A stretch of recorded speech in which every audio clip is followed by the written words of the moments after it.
My name is Evette Jones. I'm a staff representative with the Philadelphia Federation of Teachers, AFT Local 3, and I'm also the community engagement coordinator for the union. The charter movement, when it started in Pennsylvania, which allowed the opening of charter schools, in the beginning it was supposed to be just as an alternative to that parents could choose a different school to send their children to. We were granted the ability to organize them through the law, but it could not be through the local of the city that was in that particular city where the charter school opened up. It had to be our state union that did it. So our state local did organize charter schools. One of the very first charter schools that opened in Philadelphia was West Oak Lane Charter School. That was a charter school that was pushed by our state representative, Dwight Evans. And that was one of the first charter schools in Philadelphia to be unionized. I was the staff representative that represented them, as well as to help them with their very first 3 contracts. And then as time went on, and I would say around 2001, the state decided that they were going to pass a law to allow the state takeover of Philadelphia Public Schools, which was Act 46. And when Act 46 came to be, and they took over the school district of Philadelphia, Philadelphia was treated differently than other school districts in the state. We were considered a city of the first class. Parts of it was written for the city of the first class, not given the right to strike. So they took away our right to strike back in 2001. And certain other provisions that had to do with trying to take away our right of collective bargaining and or take away our collective bargaining agreement.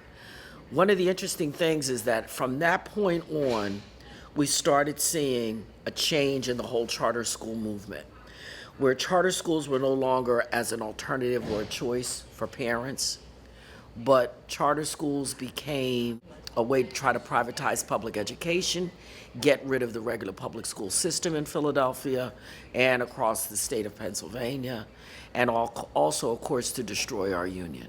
So the evolution of charter schools in Philadelphia was one that those with the money and the powers to be decided that this would be a great way to destroy the Philadelphia public school system. And I think that many of the legislators, and this is just a personal opinion, tried going after us because we were successful every year that they tried to bring vouchers into Philadelphia. And we massed a massive campaign. And we stopped it at every turn. So that's when the charter school movement started. So they figured, okay, we can't get you with the vouchers. We're going to go at you with another avenue, and that's to bring in charter schools. And then the slow evolution of the charter school movement trying to replace instead of be a part of the public school system. Then it became a charter versus public school fight. Then it became charter school teachers versus public school teachers. And one of the things that we've been very careful of is because we represent a few charter schools now in Philadelphia, that they're unionized charter schools, that we don't want to anger, ostracize, or make those teachers in charter schools feel any less of teachers. That we're not against the teachers who are working in these charter schools. We're against the big companies and the privatization that comes with the charter school movement, and the fact that charter schools are not held to the same level of accountability as the public schools are. They live by their own set of rules. They have the ability to respect to their scores. The state of Pennsylvania monitor schools, and they look at schools based on their scores. It's called the School Performance Profile, SPP. In the beginning, the charter schools they didn't use the SPP scores for the charter schools. Charter schools were not required to do benchmark tests like the public school children are. Charter school teachers were not held to the same type of accountability as public school teachers were with respect to their evaluations, etc. So there became a divide and kind of conquer mentality coming from Harrisburg with respect to public schools versus charter schools, and that charter schools also funding, that the charter schools were funded through the same monies that was earmarked for public schools, which meant that because of that, and and there was no more money coming in to the school district for that line item for charter schools, that our public schools began to decline rapidly because of lack of funding, of lack of materials, supplies, you name it, we didn't have it. Whereas charter schools were getting additional funding through outside corporations, billionaires, right, the Gates Foundation, the Broad folks, you name it, money from those folks. We weren't getting that in the public schools. So it was like those people who wanted to do something about public education, as they called it, put all their money and poured all their money into the charter school sector as opposed to trying to help fix the public schools. So then they began closing our public schools. 2012, during the 2012-13 school year, the School District of Philadelphia was poised to close 40 schools. We did a lot of work, worked with our coalition of parents, teachers, support personnel in our schools, clergy, and others, and we fought back against that. And instead of 40, they ended up closing 23 schools, and 4 schools they made into charter schools. So and that was the modus operandi that they were using even before the school closure issue came up, that they were going into our public schools and saying, oh, your scores are so low, we're gonna turn you over to a charter company. And they were calling that the renaissancing of our public school system. So all of our staff members were out. Charter schools were given the right to run the schools, and there was no data, no research, nothing done to say that charter schools outperformed our public schools. And all the while, our mantra kept being, if you give us what we need, we can do the job. But slowly but surely and meticulously, they were starving our school district to the point that we were in the beginning like a slow hemorrhage. Now we're in a full-blown hemorrhage. I mean, we're really suffering here in Philadelphia with respect to funding. We have the neediest children in Philadelphia, more so than any other school district across the state. And we're not getting our lion's share of money in order to job successfully.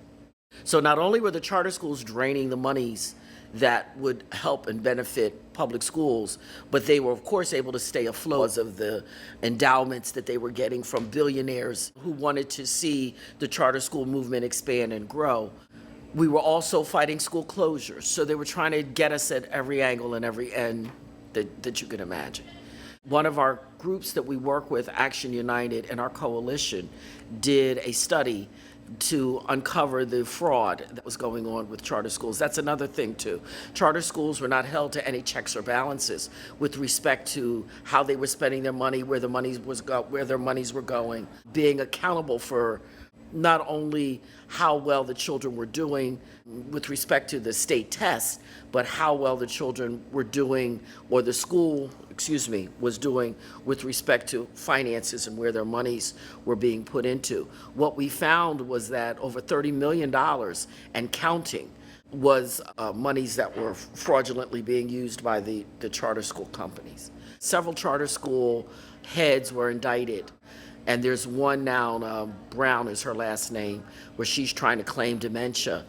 She is up for trial as well, stealing monies from the state with respect to her charter school.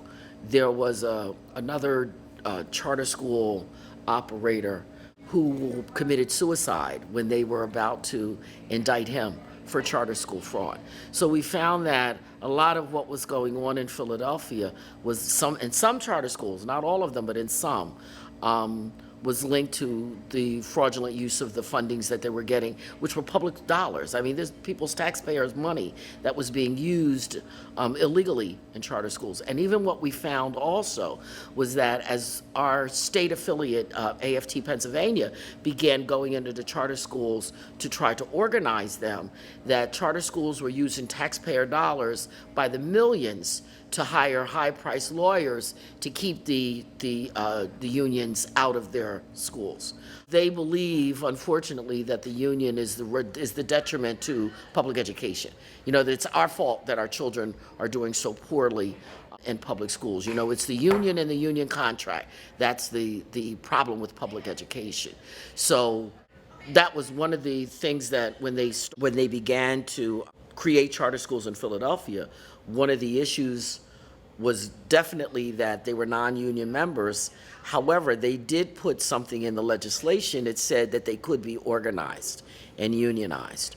Well, the turnover of teachers was so great in the charter schools that any teacher who even began to whisper or talk about, let's talk about joining a union, their contracts were not renewed the next year. So the charter companies were getting rid of the people as they were coming in.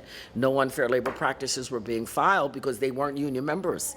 So it was a lot of illegal stuff going on with respect to the charter schools. Right now, we have 82 charter schools in Philadelphia, more than any other city in the state of Pennsylvania, with 5 new ones opening up in September, which will bring it a total of 87. They were trying to, the state passed a bill last year to bring more money. It was the cigarette tax, but attached to that bill was the fact that the school district had to once again take applications for charter schools to open. The district had stopped because they couldn't afford it. They couldn't pay the 700 and some million dollars that they had to pay for the charter schools. They just couldn't afford it any longer. Is there cherry picking going on in the charter schools where they pick the students that they want to raise their scores and that kind of thing? Is that how? Yes, and also getting rid of those children who pose behavior problems and or are not meeting it academically. They counsel them out of the school.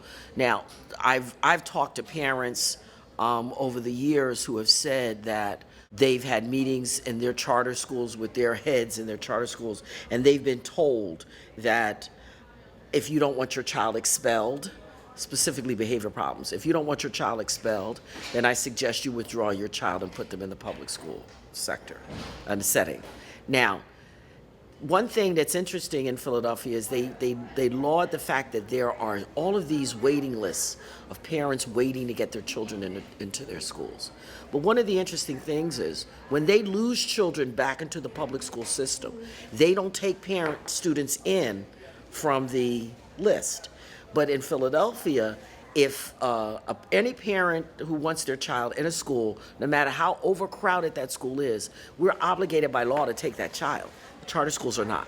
That's another example of the disparity between public and charter when I talked about them not having or being held to the same level of accountability as the public schools are. We have to take all children. Charter schools do not. We found that many charter schools were not taking children with special needs. And or if they were taking them, they weren't keeping them because they could not provide the services for those children. So the children were coming back into public schools. We found that many of the schools who became Renaissance charter schools, in other words, they were public schools that were turned into charter schools or turned over to charter school companies, were supposed to have been the school for that catchment area of that neighborhood. And what they were doing was, after maybe 2 or 3 years, they were telling parents that, oh no, just because you live in this neighborhood doesn't mean your child's going to come here anymore. You have to apply like all the others. See, at first they were an automatic if they lived in that catchment area. And then they started saying, well, no, we're not going to allow them in after a certain number of years. You have to apply, which is the cherry picking that was going on. One interesting thing that happened last year, different than any other time that the school district of Philadelphia, and we're under control of the School Reform Commission. We don't have a school board. It's an appointed member, a 5-member board. 3 are appointed by the governor, 2 are appointed by the mayor. And we had one terrible governor who just left office, Governor Corbett. Thank goodness. We massed a massive campaign to get rid of him, and we were successful. So who are on these boards? They're appointed people they're various people. None of them are educators. None of them are educators that are on their education board? Yes, they're not educators. Now we have one. We have one now, presently. Marjorie Neff, who is a former principal of one of our schools, and she was just appointed like a year or so ago. But we've had anywhere from attorneys on our SRC, many attorneys, lots of attorneys. Some people who were professors at universities, but never really spent a minute teaching in an urban public school setting. So they really many don't of them. know What goes on in schools, right, and what we that they're deal running the with. school district. They're making the decisions that affect our children and our families, yes. So the SRC last year did something very different when they had two schools. It was Munoz Marin and Edward T. Steele Elementary School that they had slated, because of their low test scores, that they had slated to become Renaissance charters. But this time what they did was they allowed the parents to vote if they wanted the charter company to come in or if they wanted to stay a public school. Well, the parents overwhelmingly in both schools decided to stay public and did not want the charter schools. And the charter companies did everything they could to try to buy the parent vote. They were doing things like serving free chicken dinners on Friday nights or fish dinners for the parents to come to. They had people in black SUVs that would sit out in front of the school and jump out when they saw parents coming in to give them a flyer about their school and their charter company. It was really, really quite a horrific. Were they trying to bribe the parents? Yes. Yes. Would you say that that would be?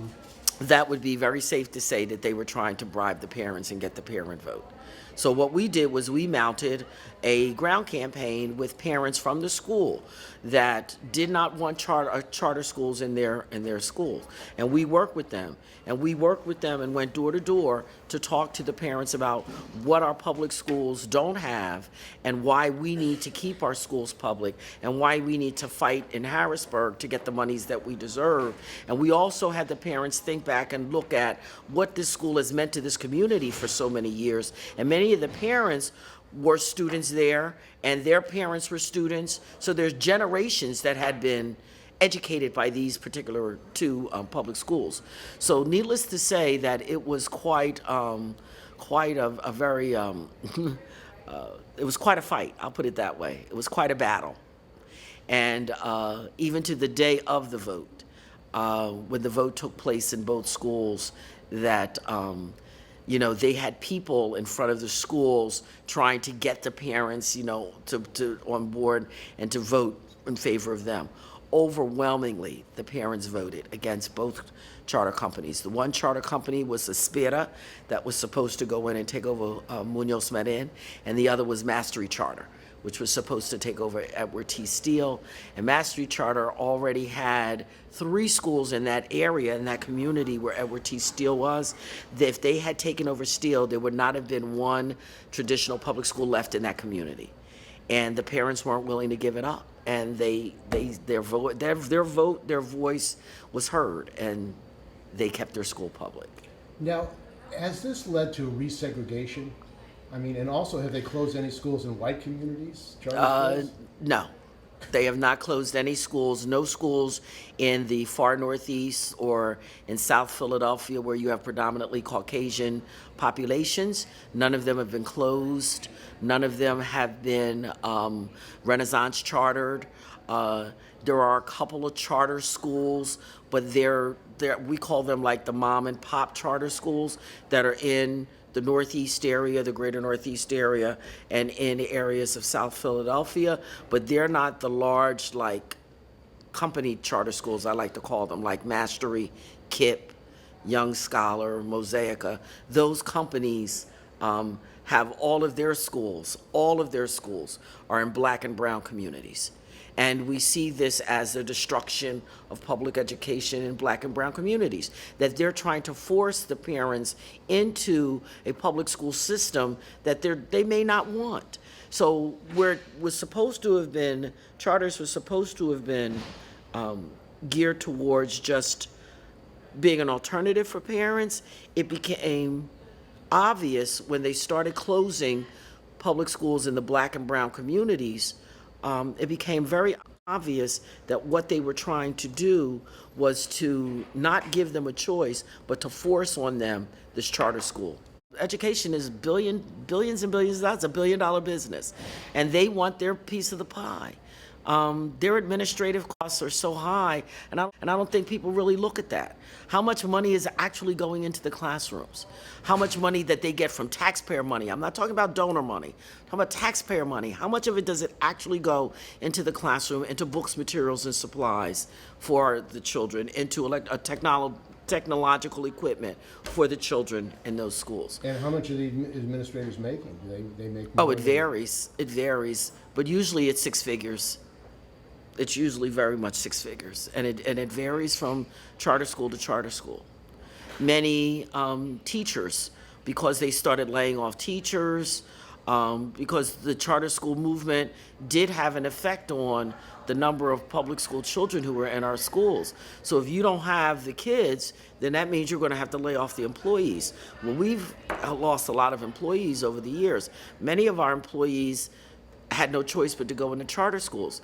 And they may have spent a year there, and then they decided, you know what, I'm going to try my best to get back into the public school system. And what is it like for a charter school teacher? I mean, are they afraid to speak up for fear of being fired? Of course, yes. So they really can't defend Exactly. for the children. Talk Exactly. about any experiences you've had with that kind of situation. I haven't had a lot of experience with charter school teachers, with the exception of West Oak Lane Charter School.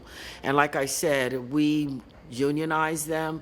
And when I represented them at that school, it wasn't so much that they would terminate them without due process and just cause, because we had a contract that disallowed that. But in other charter schools that don't have a contract, they can hire and fire at will. They're at-will employees. They don't have anything that says that, this is that you have a voice in anything that's going on in this school. I do know of a young lady who worked at a charter school. It was a Renaissance charter, where she had a first grade classroom, and some of the children that she had in her classroom needed special need. They were special needs children. And when she brought it to the attention of the administration that their services weren't being met, especially if the child is identified as special needs, that they have to, by law, provide those services for the children. But because she spoke up and said, these children have an IEP, because remember, they were converted from a public school to a charter school. Those same children who were in the traditional public school were still in the charter school, but they were not getting the services that they were getting in the public school.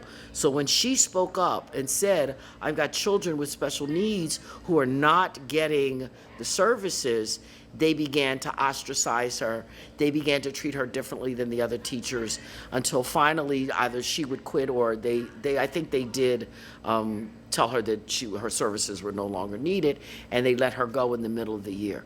That teacher is now working in the Philadelphia Public School District as a special ed teacher because she was dual certified. That's how she knew that those children were not getting the services that she needed. So they and she's very retaliated happy. against the teacher. Yes, for speaking out. Or special ed. And for telling the parents that their children were not getting service. And when the parents questioned the administration and said, so-and-so teacher told me this, then, they don't like that. They did not like that at all. And who are these school boards for these charter schools? Oh, they vary. The boards vary. Are they secret? Are they transparent? Do they have, Well, the board meetings are not open to the public. Where the SRC meetings, the School District of Philadelphia, because it's publicly funded, they have to be open to the public. Those board meetings are not.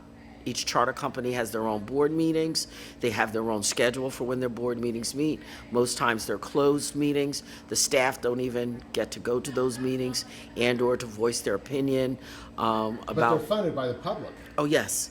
But And they they're have secret supposed to board- be, they are supposed to be public schools. They are public schools receiving public money, but they have secret board meetings, and they don't allow them to be open to the public. So where's the transparency? Exactly.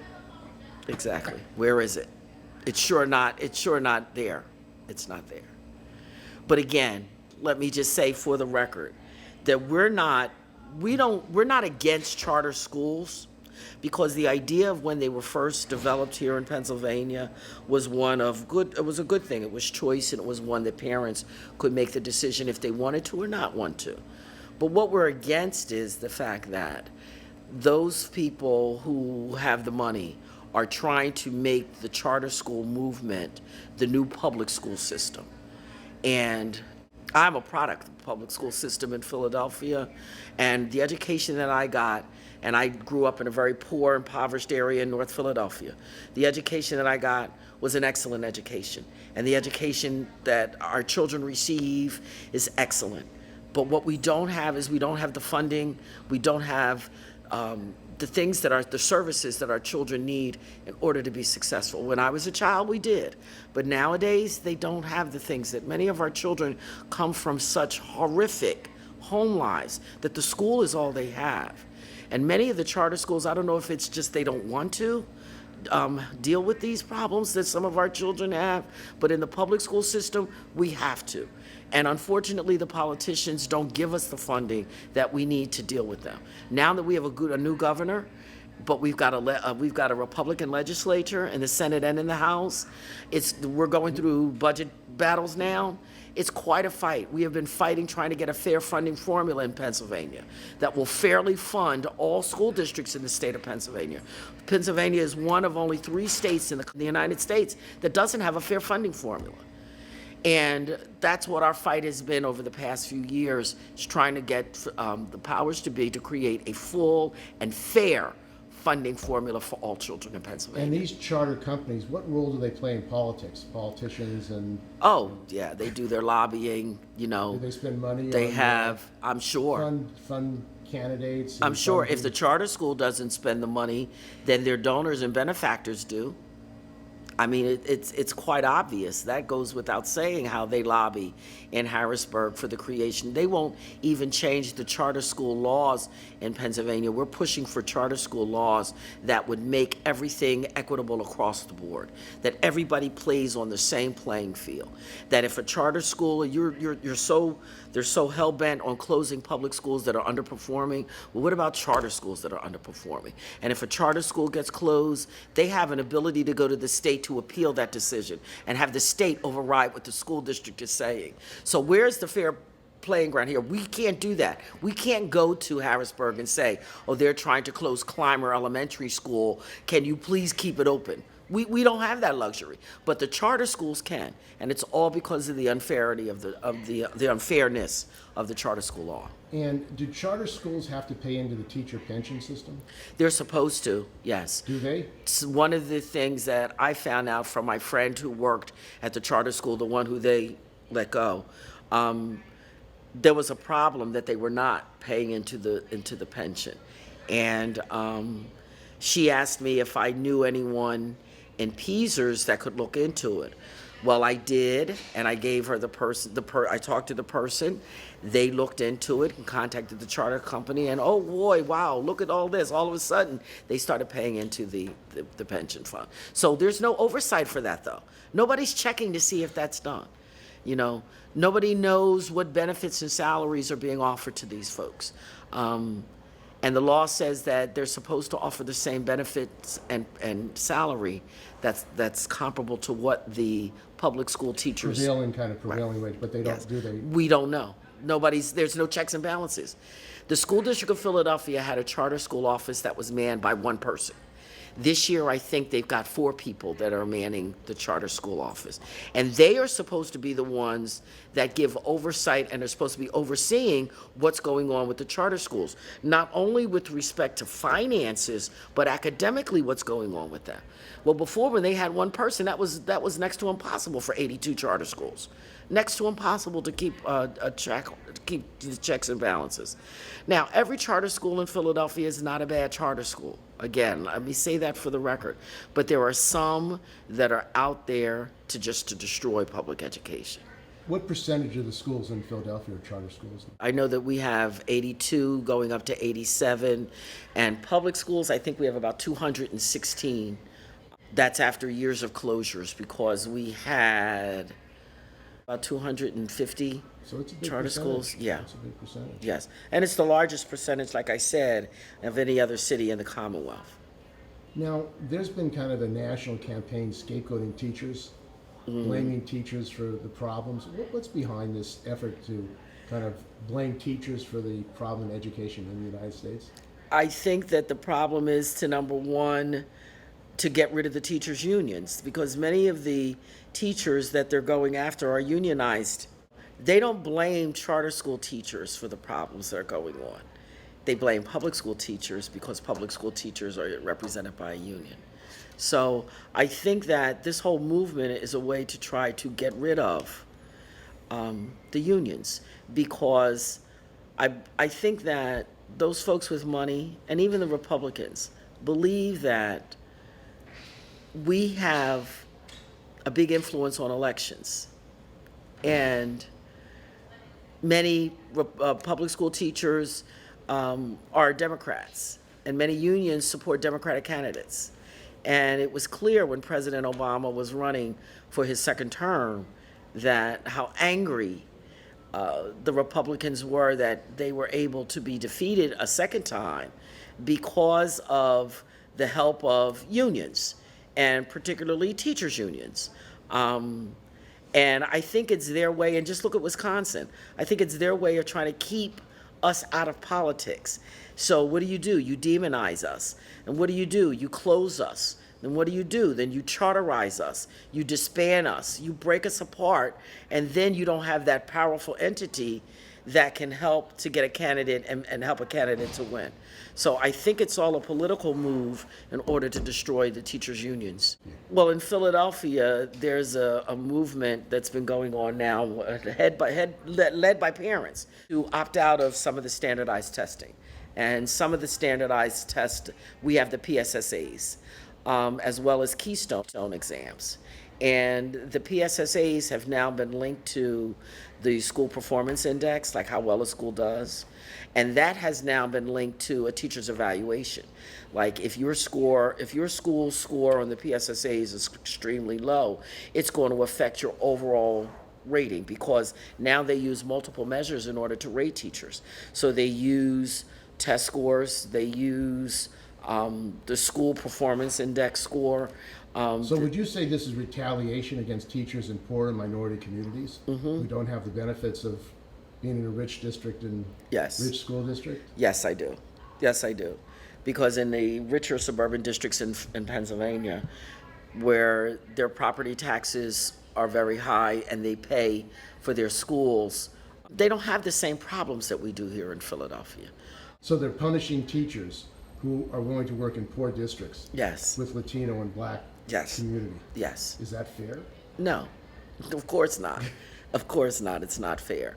But it's people, I don't think that people see it from, say, the perspective that I, or maybe my fellow colleagues, or maybe my fellow teachers in Philadelphia see it. We see it differently because we live it every day. And we see it, and we see what's going on. We see the devastation that's going on in our schools and our school system. We see it, so we know it's there, and we know what's happening, and that's why we've begun standing up, shouting out, and fighting back very, very hard. I mean, this whole testing thing, spending so much time in testing, having Not just these time, testing money. companies, money. Money, going to the testing money that companies. these testing companies get is astronomical. What is it? I mean, It's in the millions. Oh yes, it's in the millions, because not only do they get the monies for making the test, and they're biased, they're gender biased. They don't really test what the child knows. Who decides what goes in these tests? Anybody knows. But they don't get input from educators, people on the ground who are in the classrooms, who are doing the work, who are working with the children, who know about assessments and testing. They're not a part of the couldn't testing these companies. teachers themselves do the testing? I mean, it wasn't that the way it was in the past? Oh yeah, the teachers did assessments, and now everything is standardized. Even the benchmark tests that teachers have to give every 6 weeks in Philadelphia, it's standardized. God only knows who these people are that are creating these tests, because the tests are called tests, and somebody's getting paid for scoring those tests. More money's lost. Now, Pearson and these testing companies, do they have a role in what the I don't know what the politics that- company is. I don't know which company it is that does the test in Pennsylvania, the PSSAs. But it's a big business. Oh, definitely. Oh, definitely, it's a big business. And that's money that could be used easily in our classroom. Hiring The more money teachers, that not only hiring more teachers, but getting books, materials, and supplies. When I say our children don't have books, I mean that. Our children don't have books. Our children don't have books. Teachers have to copy materials to give out because they don't have enough books for the kids to have. Kids can't take books home because teachers are afraid that if they don't bring them back, that's even less books that I have. They don't have materials. Paper, copy paper, is at such a premium. Do you know teachers would give their right arm to get a case of copy paper in Philadelphia? And I'm not just talking about that. Basic things, soap, toilet paper, paper towels in the bathrooms. There was no toilet paper. Teachers were buying hand sanitizer themselves. Teachers spend upwards of thousands and thousands and thousands of dollars in Philadelphia. And not just teachers. Let me also say our paraprofessionals, our nurses, our secretaries, our counselors. They spend out of pocket every single day for our children here in Philadelphia. Shouldn't that be paid for by the public taxpayers? I mean, it shouldn't be. It should be why paid should for teachers by the have to school pay out of their district. pocket? Exactly. Why? Right. In this rich country, in Exactly. this rich city. Exactly. Why are our teachers buying paper? Why are our teachers buying pencils? Why are our teachers having to do more with less? And that's basically what we do. We do more with less, with a lot less. And people who come, say, visit a school from a suburban neighborhood, they come into a Philadelphia school and they say, oh my God, our schools are nothing like this. No, they're not. No, they're not. Our kids are subjected to their schools, almost some of them look like prisons. They're so dilapidated, many of the buildings. And if you talk about putting people to work in this country, just take a look at our schools. Do you know how many people we could put to work if the federal government, if state governments would put money into rebuilding our schools? We could do so much more for people getting jobs and working again, putting this country back to work just by rebuilding and refurbishing our schools. Get rid of the concrete jungles that our kids have to play in. They don't have grass. They play on concrete and asphalt in the back in their schools. There's very little grass there. Well, what's wrong with tearing that up and putting a nice little grass area down there for the kids to really play and have fun?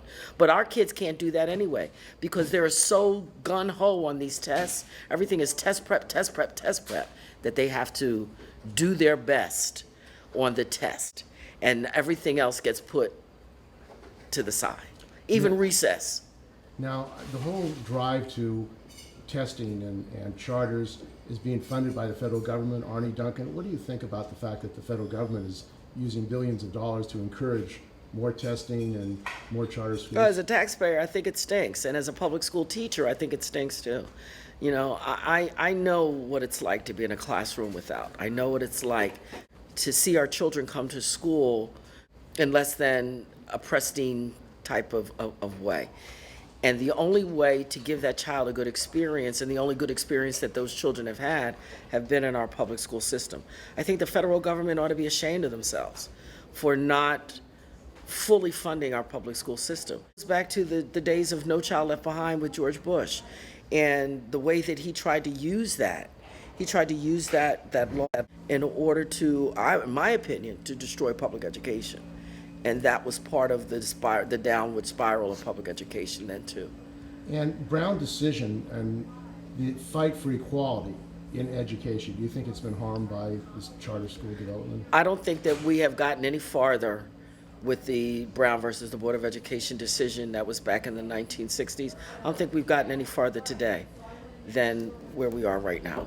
If anything, to me, our schools are more segregated, and it's not equal. And Brown versus the Board of Education segregation was supposed to have been defeated, and it has not defeated it. There's no equality in the type of education that our children get because we're not all playing on the same playing field. And I think the federal government is to blame, and I think they need to step up and do what they must in order to educate our children properly. Well, why have they pushed this more funding for testing and Common Core and race to the top when kids don't even have janitors, they don't have toilet paper? I mean, it seems like priorities, there seems to be a twisted or different view of priorities. I mean, basic necessities in the schools don't seem to be able to be had. Well, I think it goes back to the whole idea and the whole notion of they were trying to blame those workers who are working in our schools for the defeat of public education. I think it's a circular. It's all intertwined. Why they're doing it, is, again, I think, to destroy the public education system and destroy the unions that represent For those what employees. purpose? Why would they want to do that? I think, personally, for me, is so that the monies that we have in our PAC funds can't be utilized then to help candidates who are going to support our interests. I really do. And I think they're trying to make every state in the country a right to work state. I really do. But if you think about it for a minute, even the states like the southern states that are right to work and they're not unionized, they're not doing any better than we are up in the north. Conditions in Right. South Carolina and Georgia. Exactly. They're not doing any better. So why would they believe that right to work is any better? They keep telling the public that monies that we pay for our union dues is public money. Well, that's money that I've worked to earn, that I pay for my union dues. It's my right to decide to join a union or not to join a union, and I chose to join a union because I not only worked for the public school system, I was a private school teacher when I first got out of college and needed a teaching job because the school district of Philadelphia wasn't hiring at the time. I had no benefits. I had no sick days. I had no pension. If I was sick, I didn't get paid. I was only making $265 every 2 weeks. So I was making less than $600 a month. Someone with a master's degree in education, I was making less than $600 a month when I started teaching, and that was back in '83. So I was so happy to get into the school district and to be a part of a union, if for nothing else, to get a decent wage, to get benefits so that I didn't have to come to school with strep throat, or I didn't have to come to school with tonsillitis because I couldn't take a day off because I wasn't going to get paid, and if I didn't get paid, I wouldn't pay my rent, and I'd have no place to live. So, I tell folks all the time that unions are not the reason that this country is going into the toilet. The unions were the ones who helped build this country in the first place. And with a good, solid workforce and a good union that works for the membership as well as for the public good, then this country can thrive again. Now, there seems to be a concerted campaign nationally, as you're saying, to privatize, attack public workers, blame public workers, blame teachers, blame public workers for the problems.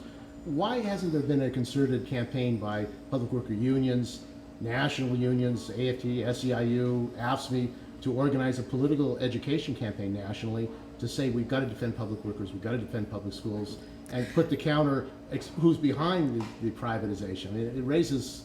I think that's something that is now being done. I think that unions, not only nationally but locally, that unions have learned that this fight that we're in and have tried to fight, we can't do it by ourselves because we don't have the power to do it by ourselves. But there is power in people, and many of our union members live in neighborhoods and communities, and we need everybody together to fight this together. I think it would be a great idea if the AFL-CIO did create some kind of national educational campaign regarding what the hedge fund guys are doing and what they're trying to do, and how the Wall Streeters are trying to take over this country. They're trying to create a two-class system of the haves and the have-nots, and just completely destroy the middle class. Well, the middle class is what made this country. Now, you've been organizing in the communities. Yes. To defend public education. What's been your experience with community organizing and winning over the parents of families to say we've got to defend public education? Right. Well, I think that our parents know that we fight for them just based upon what they see in their schools every day and how they see the members of our union working to make sure that their children get a proper and fair education. One of the things that we always tell our parents is that our working conditions, our contract, affects the learning conditions that their children must live in. That our contract is not just about salary and benefits. That's a small portion of it. Our contract is about making sure that there is a counselor in every school, that there is a nurse full-time in every school, that every school has the materials and supplies that they need, that there is a water fountain, working water fountain in every school. Those are the kind of things that are in our collective bargaining agreement that the school district of Philadelphia would rather see not in there. Because if it's not in there, then we can't hold them accountable by filing grievances and going to arbitration to make sure that they do what they're supposed to do. So you're talking about public education as a whole that you're defending, not just the teachers. That's correct. Right. Public education, the entity of public education. And I think that our parents know the sacrifices that our employees make. I think that our parents know this because they were too public education students. And everybody can think back and remember that one teacher or that one paraprofessional or that one nurse or counselor who meant the world to them.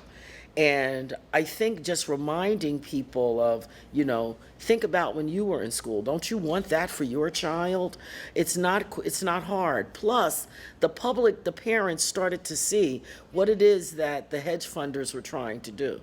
Privatize and take over. This is about funding our schools. This is about give us a level playing field, and we will step up to the plate and or surpass the plate. We will do what we're supposed to do if we're given the materials and supplies. You can't hold us accountable for things that are not in our control. So we started working very hard and very diligently on making sure that our mission has now become one of a political entity, because we realized that in order to affect change, we've got to make those people who we elect and put into office hear our voice and hear our cry and put that change into place and put that change into action.